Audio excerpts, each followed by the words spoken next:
So welcome to 7 Prophecies of the Future, a future studies program series that will take you on an interdisciplinary journey or transdisciplinary journey of discovery into the unknown.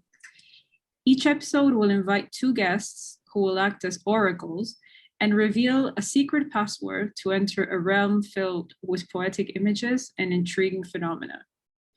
All oracles are part of a wider divinatory speculative endeavor, the Future Studies program, and will be sharing their premonitory visions of the future on the occasion of the Venice Biennale Italian Pavilion project. I, Andrea Cetrulo, will be guiding you through corridors that lead us to these oracles of futurity. On this episode, we will enter the dimension of the hybrid, the monstrous, the non-binary, the seemingly impossible. Password, Chimera. Traditionally, the chimera has been conceived as an individual composed of cells with different embryonic origins that can adopt myriad forms and have diverse, often divergent connotations, an impossibility or a potential. Today, we will expand this notion to other realms. Writer, storyteller, and professor of philosophy, Jason Mohaghegh, and writer of fiction and nonfiction focusing on emerging technologies, Nora. It is my pleasure and welcome. Each of you will now introduce us to 3 images that illustrate prophetically what future implications can be found on a particular myth, artistic image, and current phenomenon related to the chimera. Let's start with your myth of choice.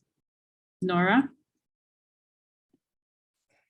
Thank you, Andrea. And hi, Jason. It's great to be here today. I'm going to share my screen quickly.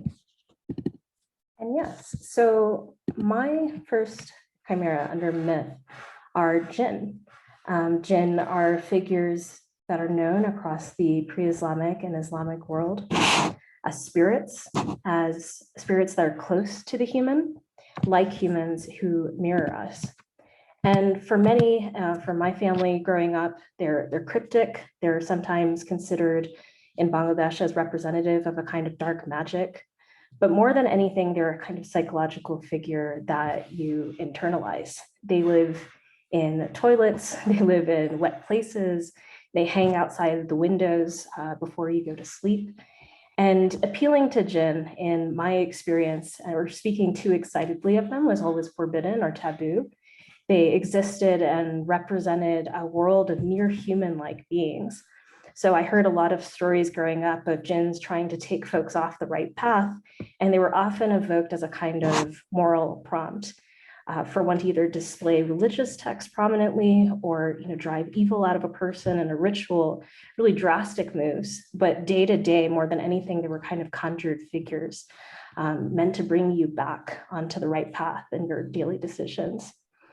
So they're barely visible, but in a lot of figurations, they can manifest in animal form or human form as fire. They're born of smokeless fire. They're a chimerical mix sometimes of animal, human, and fire. They're often in empty parts of the house. They're in deserted places. And they're real markers of everyday's tiny moral fears: to be clean, to say your prayers, to be careful when going out at night, or to not go out at night at all. So the images on the screen right now are from a work by Iranian artist Mohsen Aliyari from a series called She Who Sees the Unknown. It's a beautiful VR work on jinns from personal memories of her own, from her grandmother and her mother, and from bathhouses in Iran, where jinns were often spoken of as lurking in the corners. And while Mohsen was making this piece, we together looked at some neuroscientific studies that talk about jinn as manifestations of psychic or collective trauma. Jinns, sleep demons, sleep paralysis are other forms in the menagerie. Among the Hmong refugees in the US, there was an epidemic of nocturnal death, of a figure appearing at night and scaring one to death, which was later studied as a possible result of the psychic kind of wake of genocide. And so for my part, growing up in Bangladesh, it wasn't really hard to imagine the kind of cultural roots of jinn. as rooted in the real. Women are found to statistically more likely believe in jinn's existence and in possessions or potential possessions by jinn as a source of anxiety or depression or mental health issues. There's a lot of beautiful figurations of jinn from Quranic texts, but the image that I associate with jinn is this of a partially open window at dusk. I remember my mother sweeping through the house, closing all of the windows, saying small prayers under her breath so they wouldn't come in. So jinn, I think of as a kind of chimerical being that appears right on the edge of consciousness, right on the outside of the window, a partial human being about to enter their space.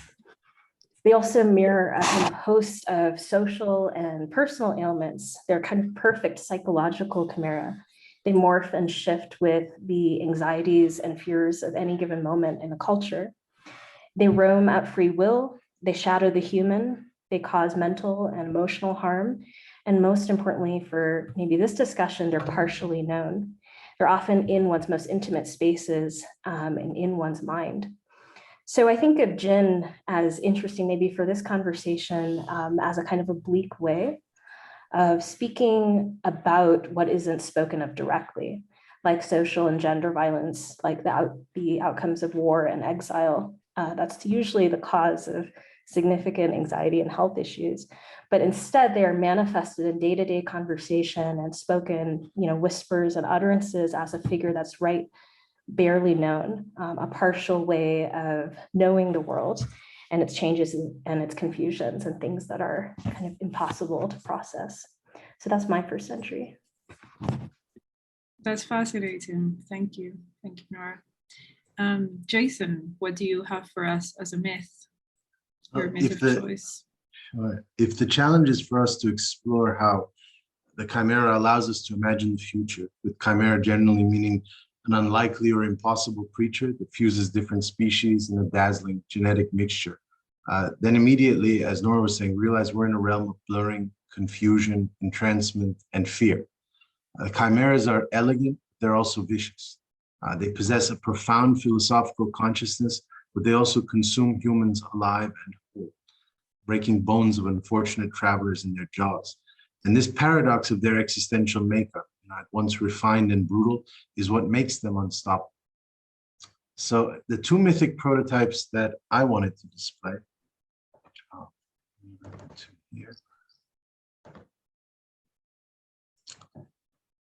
are those of the Minotaur, it's a half bull, half man, and the Sphinx, it's a half lion, half woman, or sometimes man, precisely because they use opposing trajectories and semblances to arrive at the same fatalistic outcome. The spatial zone of the Minotaur, as you see in my notes there, the spatial zone of the Minotaur is that of the labyrinth, which actually embodies a prison and death chamber, whose ever-multiplying aisles find him walking or hunting in agonized paces. The aesthetics of the Minotaur is that of rugged beastliness, his horned appearance inspiring repulsion and flight from all who behold him, with the screams of so-called innocent people echoing in his ears. The affects of the Minotaur are pain and rage, the first because his very currency is that of laceration, mutilation, and trampling. The second because his destiny accelerates him to states of frenzy, carnage, and blackout oblivion. The technique of the Minotaur is that he follows pure instinct, and this emanates from his dominant animality and hunger, which to me, hunger is a smoother concept of desire. It has none of the psychoanalytic layers that impede us, which lead him to the event of the perpetual chase. He stalks beneath elaborate columns, he breathes heavy and relentless, he haunts dreams, becoming the iconic representation of monstrosity and destructive force for entire civilizations. On the other side, we have the Sphinx. And the Sphinx is an ambiguous and immense creature whose spatial theater is that of the gateway, as she sits on an elevated pedestal testing all who dare to enter certain cities or pyramids. In this sense, her lethal form and the gesture of her ritualistic questioning, so remember, she asks questions, those form both the key and lock for outsiders to make passage within. The aesthetics of the Sphinx is that of enchantment. She's alluring, hypnotic, irresistible, and otherworldly. Her winged lioness appearance is itself a gravitational energy of seduction, Her name, interestingly, etymologically in ancient Egyptian, means, quote, living image.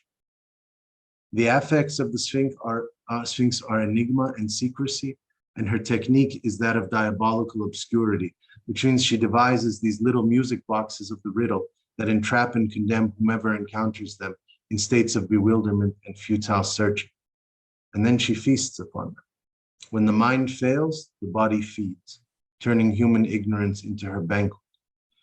For centuries then, and across myriad cultures, she becomes the emblem of the radical unknown. She's an omen at the limits of thought, and she reminds us that we pay a mortal price for our lack of answers. With all that being said, these mythic figures share many rare traits infused in them as well. So the Minotaur and the Sphinx have things in common by virtue of their chimeric origins. First, both are guardians who stand at thresholds in ambush. One the protector of the maze of a mad king, and the other the protector of the sacred monuments. Secondly, both of them are figures of intense solitude.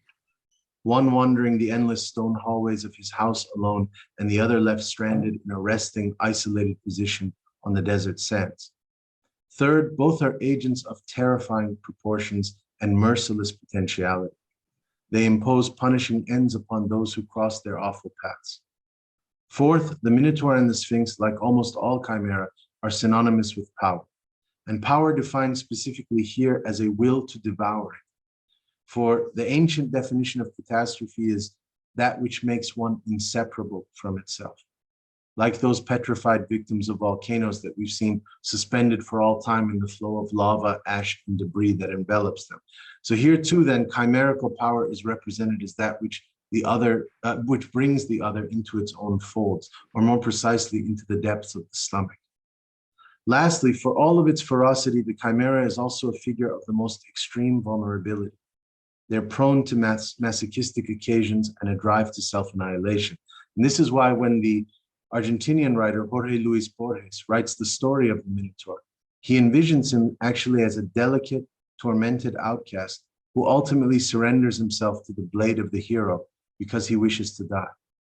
And similarly, when explaining why the legends of the Sphinx all end with her hurling herself down from her rock and shattering her skeleton below, some say it's because she fell in love with Oedipus and therefore sacrificially shared with him the answer to the riddle, cheating for him, while others say she simply grew tired of the interminable procession and despair of her practice as a holder of puzzles, and she decided to take her own life to be released from her duty. So I'll end there on those two. Now let's move on to the artistic image. So Nora, can you share what you have chosen and tell us why? Sure, thank you again. I chose for this section, again, chimeras, and was looking at the work of Casey Rias, and in this case, in collaboration with Janssen Horner. And I think of Casey within the kind of vast field of art made with artificial intelligence, with algorithms, with machine learning, and drawing and creating from handcrafted, lovingly created kind of data sets. I think of Casey as really standing out as a figure who's really thinking about the chimerical aspects of generative adversarial network scans in artistic practice. And I, just as a side note, I'm currently working on a book on the stakes of AI art and their uniquely chimerical aspects, and keep running into this difficulty in capturing what we're seeing as the outputs of these algorithms in a kind of new set of terms. And so there's been a great deal written about the potential for AI tools, for machine learning for art, but a majority of the critical descriptions of the images that come out usually focus on the dream of the machines or the product of a collective hallucination. In some sense, the aesthetic very much is easily slotted within the imagery of dreams, or what one might imagine a machine dreaming could look like. But I think what was even more interesting about these images, as I'd love to argue in this short bit, is that they have a chimerical kind of logic. And especially when we understand these images as representative of an algorithm in the process of learning, they can be understood as a kind of capture of a hybrid space, an image that seems to be emerging from nothing, but an image that can eventually be placed within the aesthetic life or the recognizable aesthetic of a set of symbols and myths and themes and figures that we describe through film and painting and through art. But we're also looking at a very, let's see if I can go back, clear mathematical process. The products of a process in which a trained discriminator algorithm and a generator algorithm learn about a set of data. And in the case of these images from films taken from the films of certain directors like Ingmar Bergman or Hitchcock. And so one might understand these images as more than just dreaming. They're captures of a pattern recognition and process, a neural network, learning as intended. And the images say, I think they can say with a little bit of effort, something new about Bergman or Hitchcock. And so again, trained, say, on images from persona might start offering up, if we think of the film, types of split faces and fused faces, the ways that Anna, the nurse, and Liv, the stage actress, merge, the patterns of how Bergman merges their faces and their selves together throughout the film. And we might start to think of different ways of thinking of the film persona in terms of patterns and symbols and myths of fusion. A chimerical space of access to a film through reconstructing it from images at scale and a style that it would be impossible for us to do alone. So we need GANs in a way to see film and photography anew. And this in itself is a kind of chimerical relationship. I just end this part by noting that I see continuity from the psychological figure of the jinn to these images, in the sense that we've always lived in spaces of partial knowing and partial ways of knowing the world. And so when I try to apply an art historical analysis to these images, I think of these human-like figures, partly of the network, partly coming into form, partly being pulled out of a third latent space. And I also think of this image and these efforts to capture and name what we're seeing as a chimerical effort. The chimera here actually exists in language, or the chimera here resists critical language and critical capture and defies the language that we have, exposes its inadequacies. And so we're moved, I would say, to move with the technological subject, the aesthetic chimera that are presented to us by the gun. Our subject place as a viewer is destabilized, and we must move with the figures that are moving before us. And I guess what this means for criticism is the kind of next step of chimerical transformation. Thank you, Nora. And Jason, what has captivated you? If you can please share it with us.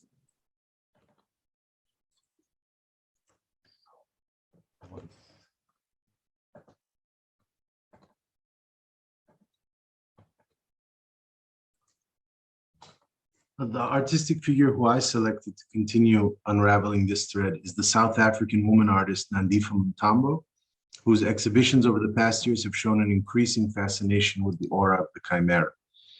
From the titles of her exhibitions alone, Warriors, Metamorphoses, and The Snake You Left Inside Me, one can easily uncover this thematics of self-transfiguring entities. Her earliest work already displayed a transfixed gaze on the chimera in the form of hanging torsos draped in cowhide that left convoluted the boundaries between the human and the inhuman, the beautiful and the grotesque. That's in the upper left-hand corner image. Moreover, she even described the material process of shaping these floating silhouettes in an almost excruciating way. She says, quote, "My journey begins with the process of sorting through piles of salted cowhide for the perfect one. In the past, I've had the hides tanned for me, but this time I purchased a home tanning kit comprising various different chemicals. Unfortunately, the instructions in the kit didn't adequately prepare me for the next step, power tooling my way through thick layers of fat which need to be removed, a thoroughly nauseating process. After this, the hide has to soak in a chemical bath for a week. I then stretch it over my mold, a combination of casts taken from my own body and the limbs of store mannequins, joined together using cretostone and resin. I have to really pull, stretch, and nail down the hide so that it takes on the desired shape. end quote. So we see here a procedure that binds the most visceral natural realms, flesh, sinew, muscle, hair, skin, blood, with the realms of the unnatural or artistic artificiality, fabrication, sewing, sculpture. But these installations also open up several further sub-conceptual chambers related to the chimera. The first is that these body casts are arranged in rows of almost militant alignment, giving them the sense of being a kind of violent armor, with the shape of a legion or squadron that are hollowed of their absent wearers. So there's no hero, soldier, fighter, or champion. Nevertheless, they are remnants of an age of war. Secondly, they are garments that demand hybridity, much like those ancient tribal warriors who would dress in feathers or fanged skulls of the animal before battle. And those warriors often devised intricate choreographies that imitated various creatures, wolves, panthers, bears, where they adorned their eyes with cosmetic shadows that would allow them to channel the talents of the wild being, their speed, their brute strength, poisonousness. Some tattooed their bodies with scorpions or made prayers to whatever totemic animal spirit in the hopes of opening a vicarious channel of sorts for a short while during the state of emergency that is war. And note that this ritual practice requires a principle of becoming chimera as well, in that the performative dancing or howling of the warrior was meant to fling them into an experiential, not literal or metaphoric, transmutation. Thirdly, it's an intriguing detail that the artist Nandifo Mutombo initially studied to become a forensic pathologist, which is a field linked to the study of causes of death in corpses. And so it might also be the case that the chimera must be perceived as a pathological category, whose secrets could only be disclosed by forensic formulations, like the second bottom left image where the hanging chest begins spilling into elongated, tangled roots that get lost in their own twists and turns.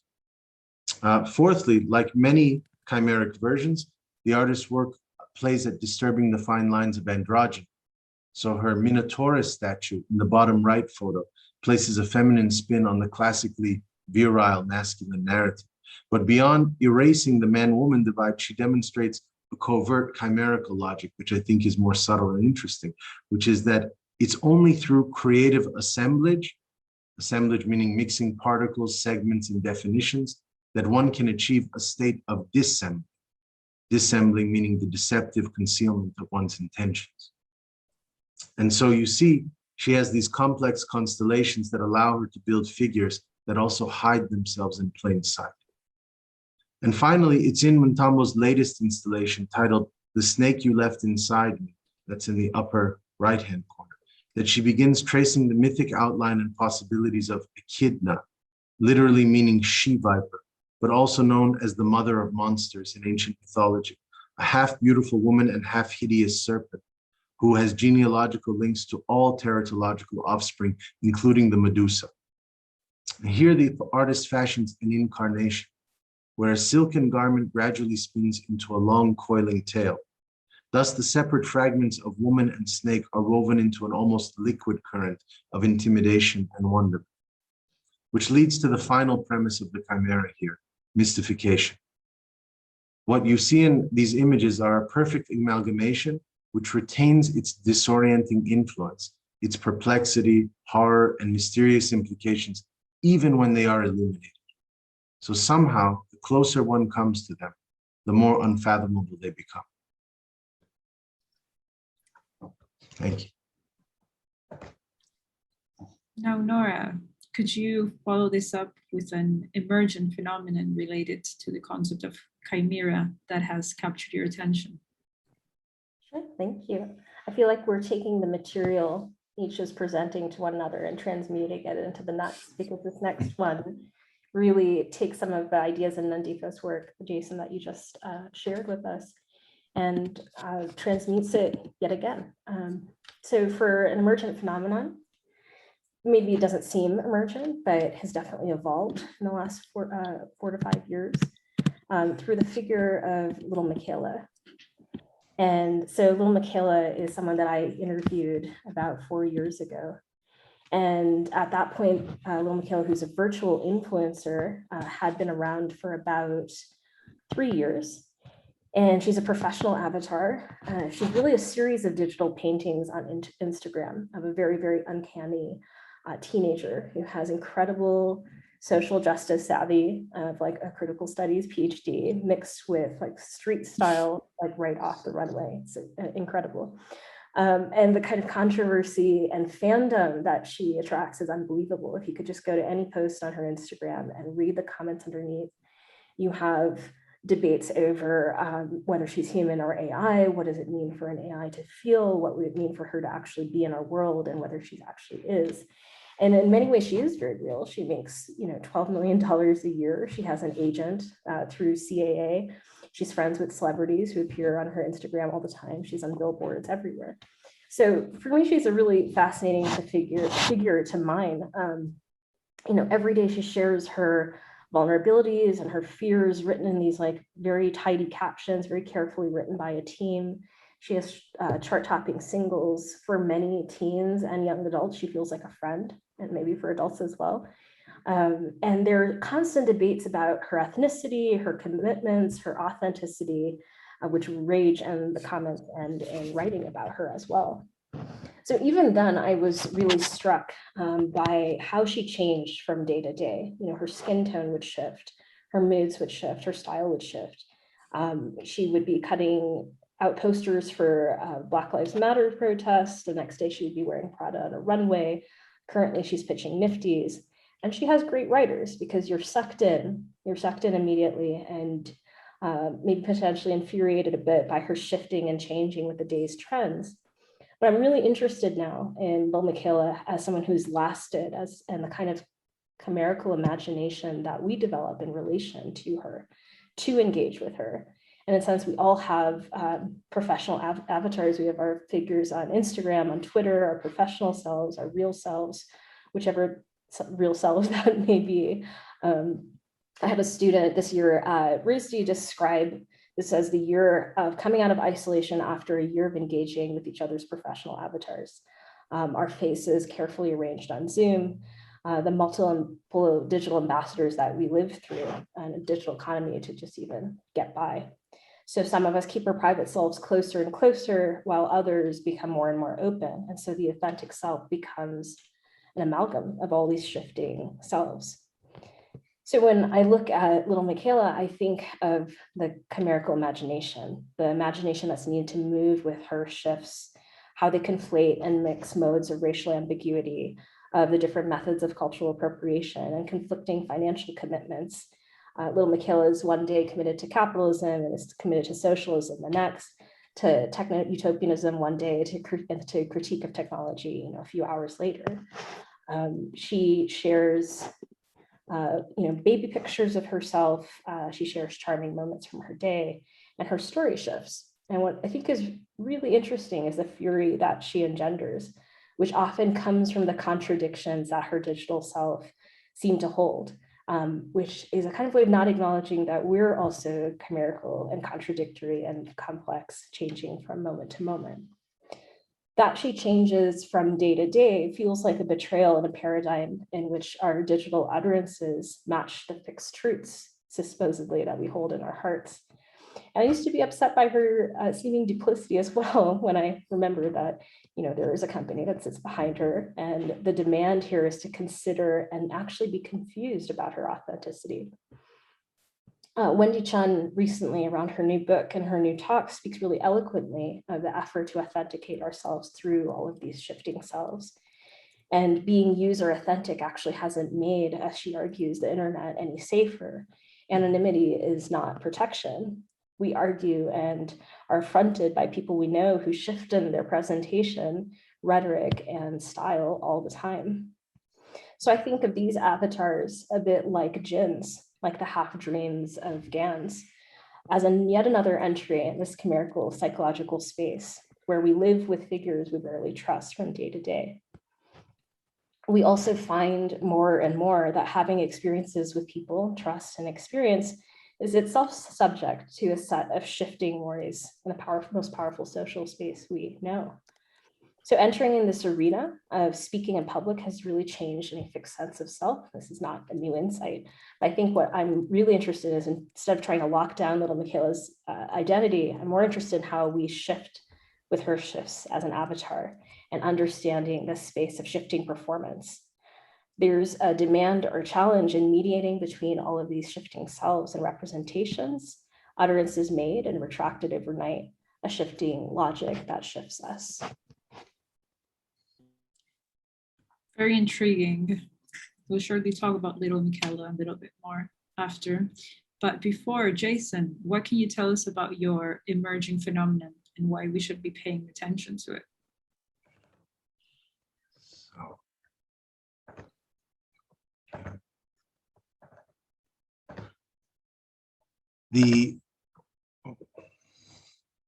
The phenomenon that strikes me as having major chimerical consequences is the gradual rise of immortality labs across the world. And of course, narratives of immortal beings are not limited to the modern age or to the future. Ancient Babylonians, Egyptians, Persians, Greek, Chinese, Aztecs all had their depictions of undying gods, many of whom, interestingly, could be wounded, disfigured, imprisoned, starved, mutilated, or occasionally killed, but still all possess some power of regeneration, resurrection, or return. These legends of divine immortality, of course, then translated down to their other celestial counterparts, angels, spirits, and even certain prophets or saints, who either remained eternal in some transcendent faraway sphere, or were embedded in nature as deities of rivers, mountains, or wind, or as night constellations. And immortality wasn't even a right given exclusively to the good pantheons. Evil creatures could also win this indestructibility and escape the vanishing touch of time. So while some East Asian traditions believe that the cruel dragon species derived immortalizing force from its relation to fire, Middle Eastern folklore, as Nora pointed out, spoke of the race of the jinn, who could grant wishes of enduring life, and then still other African, Caribbean, and indigenous cultures would tell fables of sorcerers whose malice or ingenuity could steal them thousands of years beyond their destiny. Still, what we call demons in ancient terms are obviously the prime example of this accursed immortality, having the same permanence as gods or guardian angels, but of course linked to evil. And we notice to this day that so many characterizations of the monster in our horror genres, the vampire, the werewolf, the mummy, the zombie, the ghost, all of whom are chimerical by nature. If you think of vampires as mixtures of the fangs of the animal, the werewolf, they all hold this immortal gift as well, despite being depraved or even soulless. Moving onward, there were countless mythologies about certain spaces that could extend immortality, secret caves where people could sleep for centuries unchanged, remote island hideaways where aging becomes irrelevant, ethereal gardens that had the same properties as the paradise of Eden, or fountains of youth that with one droplet of water could cure all afflictions and transfer endless power to its recipient. And there is, by the way, it's a fascinating thing to me, a covert history of conquerors, explorers, and mad adventurers who went in search of such sacred and miraculous sites of immortality, many of whom never returned. Even more specifically, there emerged narratives surrounding particular rare objects, talismans, rings, gemstones, enchanted mirrors, preserved animal organs, blood, holy grails, or magic lamps, that if you found them through courage, theft, violence, or pure luck, they could protect their newfound owner from the Reaper's merciless knife. But I'm interested then, what we're interested here is, what does immortality mean now? And how does the futuristic search for immortal possibilities transform these older paradigms or borrow from them? And obviously we are equally consumed, if not more, by the chase for the interminable, the unfading, and maybe even the dream has accelerated to a new obsessive register. So this is the essence of immortality labs, all of which have chimerical repercussions. I'll just mention a few examples. First, it was in the 1950s and 1960s that scientists began experimenting with cryonics, or cryogenic freezing, where corpses right after clinical death would be stored in low temperature chambers in the hopes of someday being thawed out and reanimated from their ice states and cured of whatever physical limitations caused their demise. This technology, although it's gaining in popularity still, is often considered controversial and pseudoscientific, since it requires a leap of faith that future medical advancements will be able to awaken the brain's neural networks without severe damage and also heal diseases that are presently incurable in our own time. Our second example is digital cloning, holograms, or even cyborg replicas of the dead. In the first instance, massive archives of information are provided to an artificial intelligence program that then analyzes the data in order to reproduce the personality of the dead individual, supposedly with remarkable accuracy and complex detail, even allowing them to spontaneously answer new questions and react to new situations by logically expanding the identity patterns of their original source. This would be a kind of holographic immortality. In the second instance, the science fiction paranoia over clones suddenly crossed a real-life threshold when the Russian corporation Promobot invented the world's first humanoid android last year, which can be designed to resemble any human being and which provides simulated companionship to those who have lost loved ones. Although their ultimate aims are to inject these robotic imitations, which can still act autonomously in some key respects, into every conceivable industry, including education, entertainment, and even government. And this would mark an age of electronic immortality. And then there are the elaborate strategies in today's technological discourse, especially those pertaining to the promise of downloaded consciousness. So more precisely, and I'm sure we've seen this represented before, this relies on the advent of a digital capturing of the individual's thoughts, memories, conditioning, and fantasies in order to transmit these components of our being, like data particles or computed information, that can be seamlessly implanted in new systems, whether that means an actual new physical body or in the more abstract virtual environment. Imagining the consequences of a human whose entire mental existence can be resuscitated infinitely by virtue of being contained in a portable storage device, which allows signals and interfaces to bring us back to the restart position. So this kind of resembles those video games in which the player has endless lives to spare. And we don't even know what the effects on society, culture, and self will be when the game never concludes. It could culminate in an excessive sense of exhaustion, nihilistic meaninglessness, or absurd repetition. And lastly, while we could mention that there are actually companies now that convert dead family members into decorative objects, concentrating their ashes into diamonds that can be worn as jewelry, I want to turn to the more serious debate at this point in human history surrounding what has been titled the immortality threshold. And this refers to a singular crossroads at which genetic engineering, nanotechnology, and other medical advancements escalate to such a degree that they can postpone or eliminate death altogether. It's a question if we're gradually reaching this bizarre stage of accomplishment or unnatural mutation. And there are several potential answers, each of which hangs in the balance of a different technique of perpetuation. I've actually visited some with my students in Dubai and other places. Some of these immortality labs are currently researching gene editing in the hopes of preemptively eradicating disease from the DNA substrata. Other facilities are studying the secrets of cellular regeneration and other physiological solutions in order to achieve super longevity. And for instance, many of you may know of Google's Calico Lab, which stands for California Life Company, which has a team of physicians who behind closed doors and in confidential buildings are developing biotechnology that might allow them to manipulate reverse aging and to stop neurodegeneration. By the way, a side note is that they're studying a rare species of jellyfish that appears to never die by natural causes. And they're trying to inject such capacities into human genetics.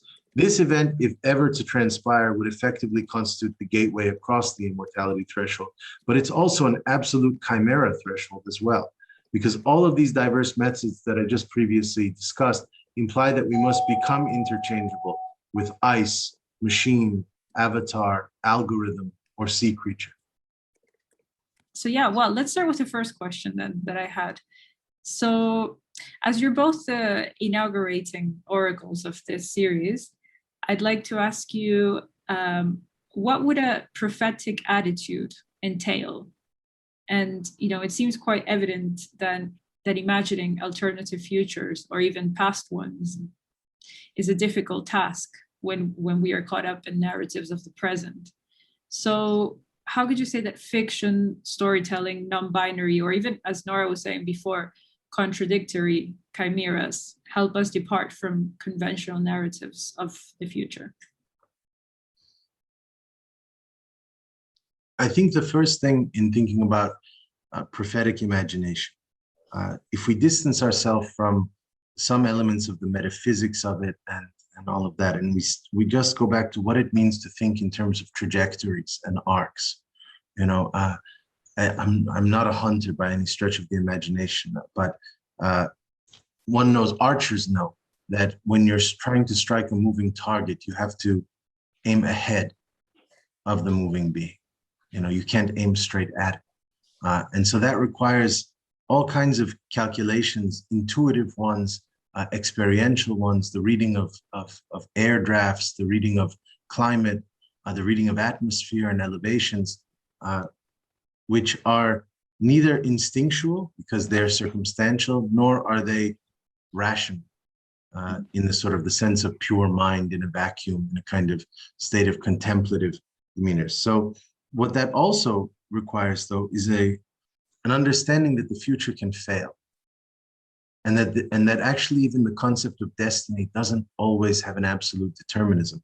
There are often competing destinies, multiple destinies, missed destinies or lost destinies, failed destinies, rivaling destinies. And so it's never a guarantee. Just because you're inscribed a fatalistic prophecy, it doesn't mean that you're going to make it to that area, or that certain circumstances, you know, fate also competes with its younger sister, luck. And luck has its say in the game, has its share, you know, of our existence as well. Not to mention will, not to mention 1,000 other things that are sort of vying for their place in the arena. And so I would say it's to be aware of those possibilities. I remember once reading a great East European writer, Alexander Caesarianu, who has an unpublished or untranslated work rather called about fugitives and people who escape from prisons. And the first thing that must happen in order for you to succeed is the realization that the odds are against you, the improbability of your task and your venture, that most likely you're going to be caught. If you have a sort of an air of confidence or delusions of grandeur there, you will not survive, because you won't be versatile or resilient in your act. And so I would say that's the first criterion that I would highlight. I would answer by going back to the carrier bag theory of fiction, which a lot of writers and artists have been looking at. This piece by Ursula K. Le Guin, where she's looking at prophecies of scientific advancement or technological advancement and the dream of power and the hero's story. And it's a short 4-page story in which she warns of the necessity of having other stories, both of failure, as Jason, you just described, but also of alternate ways of knowing and alternate ways of explaining the world. So alongside the dream of, you know, perfect explainability, perfect AI explainability, there comes a rise in mystification and mysticism in any technological era. And so I was really compelled, Jason, in your labs, this description of how we have depended on other entities throughout history. We can think of this like menagerie of human-like beings or humanoid beings, ways that we have invented, ways of partial knowing or manifesting ways of partial knowing. So I think there's my hope for, you know, future prophecies is to have space for this acknowledgement of how the partially human or ways of partial knowing have been vital for our psychological evolution, whether it's you know, animist studies or thinking of spirits or thinking of AI. These figures are often stand-ins for our own ability to, you know, evolve with events psychologically. And so they're always going to be like partial mirrors for any technological advancement, or jinn-like myths for like the algorithmic. So I think of our, you know, trust now or mistrust or fear of like avatars and, you know, virtual beings and AI or myths of AI as part of this continuum. So, you know, when I fear jinns coming in through the window as a child, I now think or wary of digital selves that are partial representations of people. And so I'm thinking of over 5 years, 10 years, 20 years, how are we evolving alongside you know, technological explainability with these ways of partial knowing, and how are ways of partial knowing also essential to think about in creating the future, that even with progress and tech advancement, that there's entire world that we've been, you know, poking at here of half knowing, and that's just as important in our cognitive evolution. Yeah, I guess that already partially answers what I asked and what I was going to ask now, that is related to the chimeras and all the examples you presented. They integrate elements of the real and the unreal, and kind of leave us wondering about the natural versus the artificial, the real versus the unreal, the machine versus the human intellect. So it's, you know, a modern ethical debate where the natural has often morally triumphed over the artificial.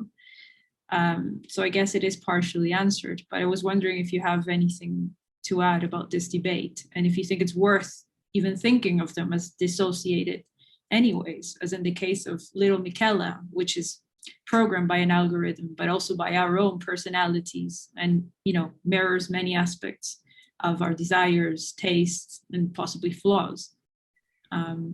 If there's anything else you had to add.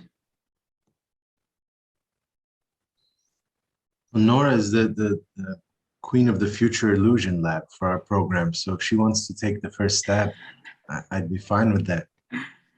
Sure. I mean, I think I'm less and less of hold the notion that any of these phases from the ancient to the super future to the speculative future are, you know, there are huge divisions between them.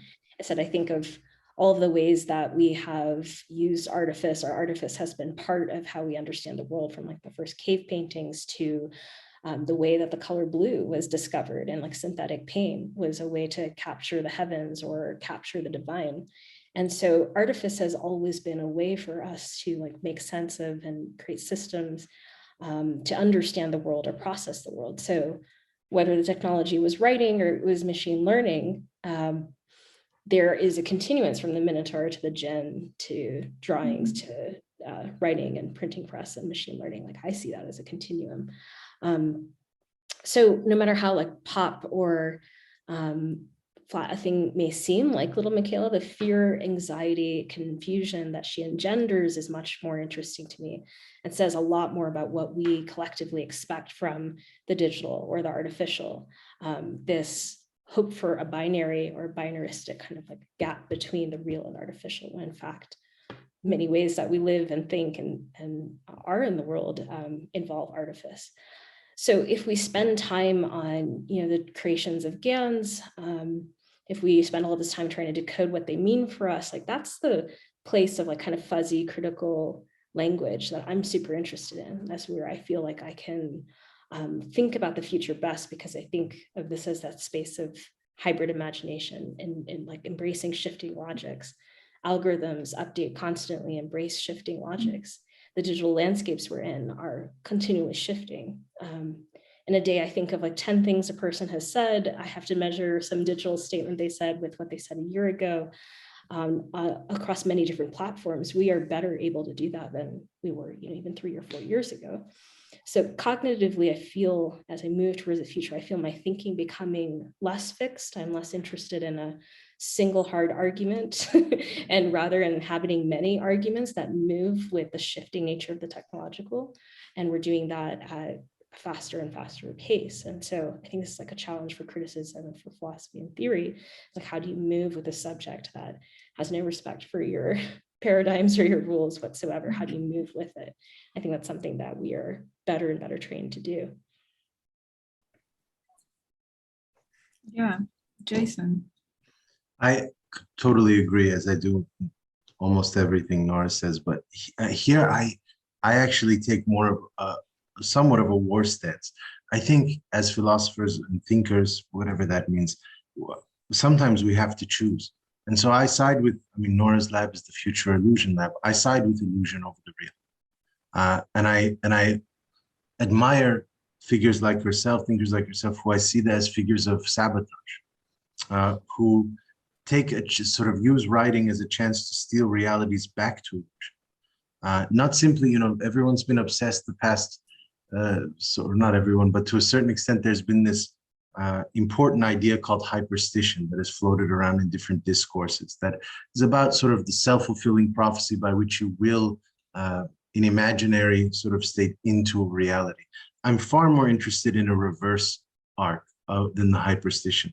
I'm interested in someone who has a magic touch that can dissolve reality regimes back into the realm of the dream, the nightmare, the vision, the mirage, the hallucination, the fantasy, the shadow.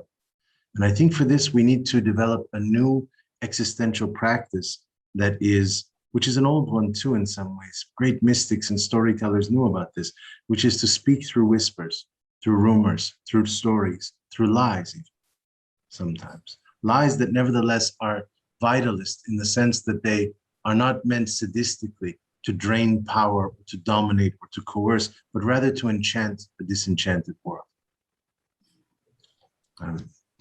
Very beautiful way of finishing this part. But before we go, I would like to, and let's say not finalize, but give continuity to this conversation. I'd like you to summon 2 future oracles from the Future Studies program by asking them a question each. So this will be answered.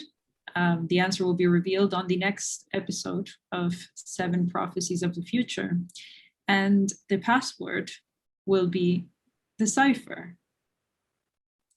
So Nora, what would you ask our next oracle?